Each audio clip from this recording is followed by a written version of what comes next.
Batman the Animated Series was one of the most influential cartoon series in the history of animation, marking the beginning of a new era, where cartoons could be a serious form of storytelling by exploring the emotional depths of their characters without talking down to their target audience. The animated series also made a significant impact on the Batman mythos by creating new memorable characters and completely reinventing old ones. And I can think of no better character whose significance was completely transformed by the series than Mr. Freeze in the Emmy Award-winning episode Heart of Ice. To put it lightly, Mr. Freeze was a waste of a character in the comics. In 1959, he made his debut appearance in Batman number 121 as Mr. Zero, a rogue scientist who accidentally spilled cryogenic chemicals on himself, forcing him to live in sub-zero temperatures to survive. Mr. Zero was just another second-rate villain with a gimmick, motivated by greed to concoct cold-themed crimes. The 1966 Batman TV series injected some life into the uninspired villain by featuring him in 6 episodes and changing his name to Mr. Freeze, which the comics would later adapt as well. But his campy appearance in the show did little to increase his cool factor.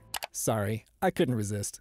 But when Mr. Freeze re-emerged in Batman the Animated Series in the episode Heart of Ice, he was changed from a throwaway villain into one of the best, with an improved visual aesthetic and engaging backstory with several unique parallels to Batman. As the old saying goes, the eyes are the window to the soul, but Freeze's were covered up with red goggles, and combined with a constant scowl on his face, he now looked distant, heartless, and cruel. Mr. Freeze's voice was meticulously modulated to produce a monotone and metal-tinged voice, making the character sound robotic and bereft of emotion.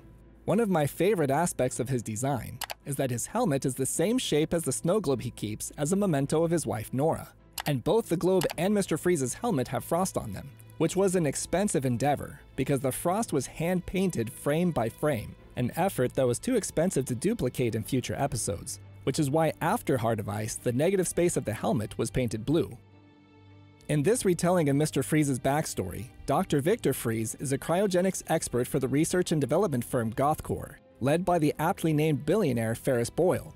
After finding out Nora is terminally ill, Freeze uses company resources to preserve her in cryostasis while desperately trying to find a cure. But Boyle discovers Freeze's unauthorized project and barges into the lab to literally pull the plug.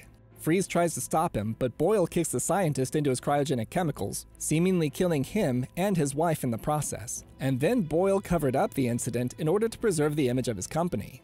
Freeze survived but is forced to live in sub-zero temperatures, so he developed a suit and a freeze gun to seek revenge on the man who tried to murder him and his wife. That's quite a plot for a 22-minute Saturday morning cartoon. What's fascinating about this version of Mr. Freeze is how closely his tragic backstory resembles Batman's. They both lost loved ones by the evil deeds of another, and have sworn their lives to vengeance, though they use different means to accomplish it. Batman aids the law, while Freeze transgresses it.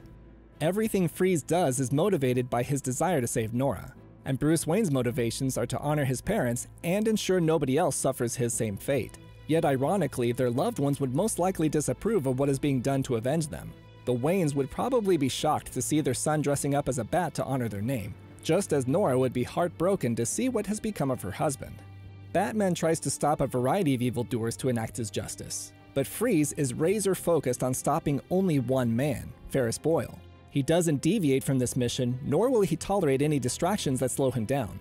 While trying to stop Batman from interfering, Victor inadvertently freezes the legs of one of his goons and leaves him to die. Whereas, in complete contrast, Batman takes pity on the man and cures him before turning him over to the police.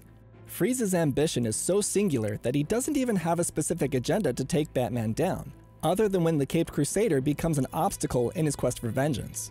At the end of Act 2, Freeze subdues Batman after he's caught interfering in his plans again, and the next scene illustrates his lack of interest in distractions and excess violence, because Freeze could have concocted some evil scheme to kill Batman, like many other supervillains do, but he didn't. Instead, Batman was simply restrained and left alone, while Freeze carried on with his plan. Of course, there's other non-narrative forces at play here to explain this behavior, such as the need to keep things kid-friendly since it is a cartoon after all, and Batman must live to save the day. But I think you get the point. The creators wanted their version of Mr. Freeze to be more sympathetic and relatable to Batman than the rest of the villains in the Rogues Gallery.